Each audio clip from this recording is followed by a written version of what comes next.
Valtteri, it's James. George and Kimmy are both faster than you. Welcome back to Fog Racing. That's Georgie Boy Russell and that's Kimi Antonelli. Not Kimi Raikkonen, but he was also certainly faster than Valtteri Bottas. But he's went for 22nd in the championship and he's took a one-way ticket to Mercedes' third driver. Is that beneath him? Probably. But you know what? He finished 22nd in the championship, man. How much does he want? Yeah, honestly, how much does he want? Plus, I've got to imagine, if my memory serves me correct, I don't think Bottas was he kicked out of Mercedes? I'm pretty sure he chose to leave. No, he was kicked. He chose to. What, you think he left Mercedes, man, to go to that team Sauber Stake F1? Not a chance, man. Not an absolute bloody chance. Absolutely not.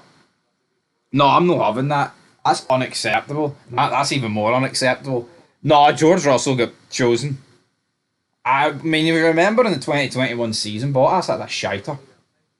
See where Perez actually helped Max win in Abu Dhabi? Bottas' arse. He was fucking battling like Tsunoda and Ricardo for fourth. He overtook by Tsunoda on the last lap, like, you know. But as for Valtteri Bottas, is he good enough to remain on the grid? Probably, but I think he's of an age now where it's like, unless you've got a world championship under your belt, you probably shouldn't be there. Because honestly, I see Nico Hulkenberg. He's a guy I put above Bottas. Yeah, Bottas might be better over one lap. Even saying that, Hulkenberg's quality pace is pretty good. But I think Nico Hulkenberg's better than Bottas. Just never got the top seat. I'm actually going to disagree. I remember Bottas being offered a year contract extension, but he didn't take it because he wanted a multi-year deal. And that's the reason he left. Now, yes, they had George Russell in the pipeline, but I'm pretty sure that it was... Now, if I'm wrong, correct me, right, and shoot me down in the comments if anyone cares, but... You know what, that does ring a bell, I'm pretty sure Mercedes... Bottas needs his bell. I'm pretty sure Mercedes offered Bottas another year in the seat, and he was like, no, because he wanted his future. I remember he also spoke about how it was affecting his performances, and that was partly the reason he couldn't match Hamilton, because his seat wasn't secure, which I would argue is bullshit. I think that if your seat wasn't secure, you'd be under even more pressure and you'd need to deliver. I think you could get more complacent if you had a 3-year deal. So that's my take on it. I am sure that Bottas chose to leave Mercedes, especially because of the Audi project that was supposedly going to happen there. Could it just be as simple he rejected the 1-year deal because he wanted more and they've went, we're only giving you one, so if you're rejecting that, we're getting George in, and that's how it went? No, hold on. I think Bottas is an absolute idiot. You know why he's an absolute idiot? Because why wouldn't he just accept the 1-year deal? Yeah, Mercedes tailed off in 22, 23 and now 24, but Jesus Christ, son, I don't understand why he would disagree with that. I mean, it's like Sergio Perez, like, why wouldn't he accept a 1-year deal at Red Bull for next year?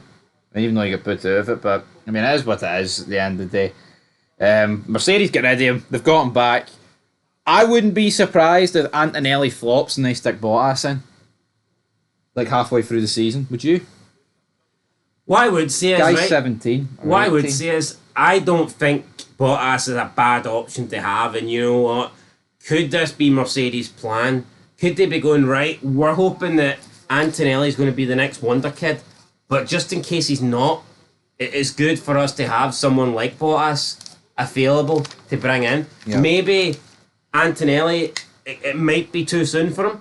Look, we've seen other drivers at 17 come into F1 and be good, but it's very few and far between. No, it's very few and far between. We've seen, obviously, Max. He's probably the only 17-year-old that came onto the grid full time and delivered. We've seen others come in and have decent performances, like Bierman, I'm pretty sure. Yep, Ollie Bierman is one, but even when you think of the greats, they didn't come in at 17. No, think of the greats I think Vettel had a race when he was 17, but he wasn't full time. I'm pretty sure that he had a stand-in race. I think he was 17. No, 17's far too young. He was like 19. In his first race. 2007. Not convinced. That would mean Vettel's what? Like 34? Well, the point is, at 17, not many drivers are ready to be a full-time Formula 1. No, no, race car driver. they're not. I think there's only a few examples throughout the years, like Verstappen and co. But it's what it is. I mean, Bottas, could he be back on the stage, on the grand stage of Formula One in 2026 potentially? I mean, I think if you're one of those new American teams, I think getting him in is a pretty decent option. He's a race winner, but again, he's not a draw. Like, as shite as Ricardo is, he has like a draw. You know what I mean? Like Netflix.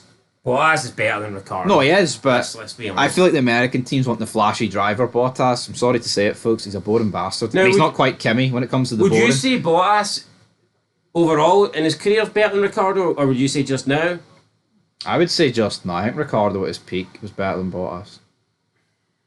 So Ricardo peak Ricardo's better than Bottas, but current Ricardo's not. Aye. Ricardo's no on the... Well, I guess I know on the good dive with him, but... It's what it is, guys, alright? He's got the third reserve role. I think he'll be in at some point this season. We'll see how it goes, but leave your thoughts down below. Fog Racing just hit a milestone there, so hit another milestone and hit that like button. Alright, folks, till then, peace.